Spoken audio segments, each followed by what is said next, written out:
नमस्कार, पंजाब केसरी टीवी देख रहे हैं आप। मैं शिमला से योगराज शर्मा आपके साथ जुड़ा हूं। विधानसभा का मॉनसून सत्र 2 दिन के अवकाश के बाद आज ठीक 2 बजे शुरू हो जाएगा और प्रश्नकाल के साथ सदन की कार्रवाई की शुरुआत होगी। छठा दिन आज मॉनसून सत्र का और काफी महत्वपूर्ण सवाल अगर हम आज की बात करें तो प्रश्नकाल के दौरान उठेंगे। और आज के दिन की अगर बिजनेस की बात कर लें तो 1 घंटे का प्रश्नकाल रहेगा, उसके बाद आधे घंटे का जो है यहाँ पर शून्यकाल होगा और उसके बाद महत्वपूर्ण जो नियम 62 के अंतर्गत ध्यानाकर्षण प्रस्ताव है वो सदन में चर्चा के लिए लाया जाएगा, जिसमें डॉक्टर जनकराज की तरफ से पवित्र मणिमहेश यात्रा को प्रसाद योजना में सम्मिलित करने के बारे में जो है वो सदन विचार करे।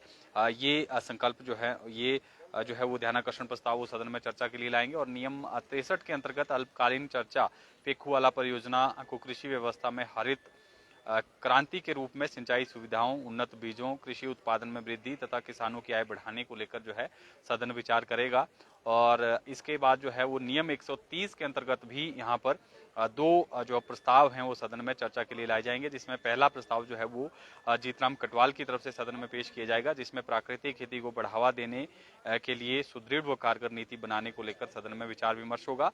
और उसके अलावा जो दूसरा यहाँ पर प्रस्ताव चर्चा के लिए लाया जाएगा वो विपिन सिंह परमार, इंद्रदत्त लखनपाल, डॉक्टर जनकराज की तरफ से हिमाचल प्रदेश में उत्कृष्ट स्वास्थ्य संस्थानों व स्वास्थ्य सेवाओं की गुणवत्ता को लेकर जो है ये कहीं ना कहीं सदन के भीतर ये चर्चा होगी। और इसको लेकर जो है वो आज जो है वो दोनों तरफ से अपने अपने विचार जो है वो साझा करेंगे। अगर प्रश्नकाल की बात करें तो प्रश्नकाल में काफी महत्वपूर्ण प्रश्न जो है वो यहाँ पर आज सदन में उठेंगे, जिसमें पिछले 2 साल में हिमाचल प्रदेश में कितना रोजगार जो है वो दिया गया है सरकार की तरफ से, ये प्रश्न पूछा गया है।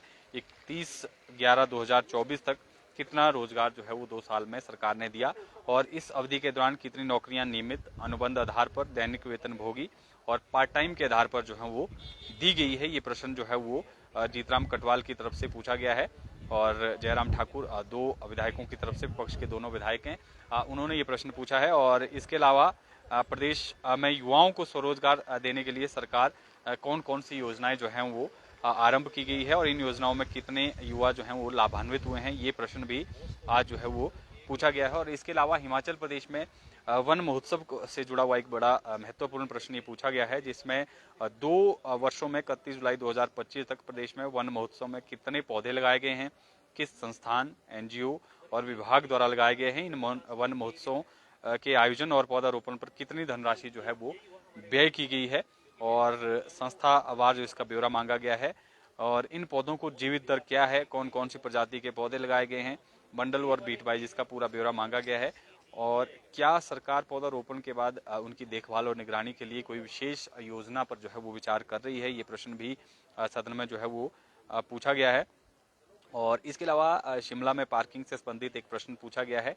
आईएसबीटी शिमला की पार्किंग फ्लोर को व्यावसायिक उपयोग हेतु निजी संस्था को दिया गया है, यदि हाँ तो इसके किन नियमों के तहत दिया गया है और इसकी योजना में सरकार को कितनी आय हो रही है, ये प्रश्न जो है वो सदन में पूछा गया है। और क्या एग्रीमेंट की शर्तों के अनुसार पार्किंग फ्लोर को व्यावसायिक क्षेत्र में सम्मिलित किया जा सकता है, यदि नहीं किया जा सकता है तो क्या कारण है जो इसको जो है वो जो व्यावसायिक उपयोग के लिए दिया गया है, ये प्रश्न जो है वो प्रश्नकाल में उठेगा। इसके अलावा जो करुणा मूलक है उनका प्रश्न भी पूछा गया है। अनुबिंदु सुल्तानपुरी की तरफ से पूछा गया है कि उनके विधानसभा क्षेत्र कसौली में कितने लोगों को जो है यहाँ पर करुणा मूलक आधार पर नौकरियां दी गई है, कितने मामले जो हैं वो लंबित पड़े हैं, ये प्रश्न भी उठेगा। इसके अलावा स्वास्थ्य सेवाओं से एक प्रश्न जो है वो यहाँ पर पूछा गया है। ब्रह्मौर से विधायक है, उन्होंने ये प्रश्न उठाया है। ब्रह्मौर व पांगी में स्वास्थ्य सुविधाओं की कमी के कारण क्या कारण है, स्थानीय अस्पतालों में चिकित्सकों दवाइयों की निरंतर कमी को दूर करने के लिए सरकार क्या कुछ कदम उठा रही है, ये प्रश्न उन्होंने पूछा है।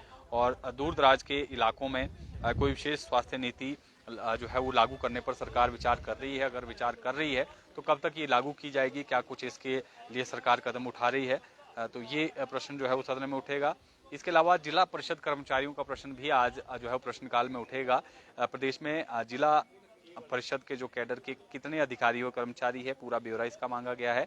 और सरकार जिला परिषद कैडर के अधिकारियों कर्मचारियों को पंचायती राज में समायोजित करने पर विचार रखती है, क्या सरकार द्वारा जल शक्ति विभाग को ग्रामीण पेयजल योजनाओं को पंचायतों द्वारा संचालित किया जाएगा, ये प्रश्न जो है वो सदन में पूछा गया। इसके अलावा दवाइयों के सैंपल जिस तरह से हिमाचल प्रदेश में लगातार फेल हो रहे हैं, उसको लेकर भी एक महत्वपूर्ण प्रश्न जो है आज सदन में केवल सिंह पठानिया, जो कि उप सचेतक भी हैं, उन्होंने स्वास्थ्य मंत्री से पूछा है कि 2 वर्षों में 31 जुलाई 2025 तक प्रदेश में बनने वाली कितनी दवाइयों के सैंपल जो हैं वो फेल हुए हैं, जिन कंपनियों की दवाइयों के सैंपल फेल हुए हैं उन पर सरकार ने क्या कार्रवाई की है, कंपनियों का नाम जो है उन्होंने जानना चाहा है।